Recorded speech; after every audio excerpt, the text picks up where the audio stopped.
మహాశయులకు విజ్ఞప్తి సినిమాతో మంచి సక్సెస్ అందుకున్న డైరెక్టర్ కిషోర్ తిరుమల తన నెక్స్ట్ సినిమా కోసం మరో ఆసక్తికరమైన ప్రాజెక్ట్ను రెడీ చేస్తున్నట్లు సినీ వర్గాల్లో జోరుగా ప్రచారం జరుగుతోంది. ఈసారి ఆయన కంప్లీట్ లేడీ ఓరియంటెడ్ స్టోరీని తెరకెక్కించేందుకు సన్నాహాలు చేస్తున్నారని సమాచారం. తన గత చిత్రాలకు భిన్నంగా కంప్లీట్ లేడీ ఓరియంటెడ్ స్టోరీతో ప్రేక్షకుల ముందుకు రావాలని ఆయన ప్లాన్ చేస్తున్నట్లు తెలుస్తోంది. ఈ ప్రతిష్టాత్మక ప్రాజెక్టులో హీరోయిన్ గా సాయి పల్లవి పేరు పరిశీలనలో ఉన్నట్లు గట్టిగా టాక్ వినిపిస్తోంది. కథకు బలమైన ప్రాధాన్యం ఉండడంతో పాటు నటనకు ఎక్కువ అవకాశాలు ఉండేలా కిషోర్ తిరుమల ఈ స్క్రిప్ట్ ను సిద్ధం చేసినట్లు సమాచారం. ఇటీవల ఈ కథను సాయి పల్లవికి వినిపించగా ఆమె నుంచి సానుకూల స్పందన వచ్చినట్లు ఇండస్ట్రీ వర్గాలు చెబుతున్నాయి. అయితే ఈ ప్రాజెక్ట్ కు సంబంధించి ఇంకా అధికారిక ప్రకటన బయటికి రాలేదు.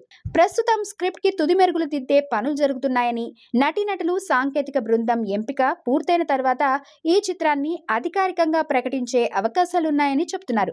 కంటెంట్ కు ప్రాధాన్యం ఉన్న కథలను మాత్రమే ఎంపిక చేసుకుంటూ కెరీర్ ను కొనసాగిస్తున్న స్టార్ హీరోయిన్ సాయి పల్లవి ఈ ప్రాజెక్ట్ కు ఓకే చెప్తే మరో పవర్ఫుల్ రోల్ తో ఆడియన్స్ ముందుకు వచ్చే అవకాశం ఉందని అంటున్నారు.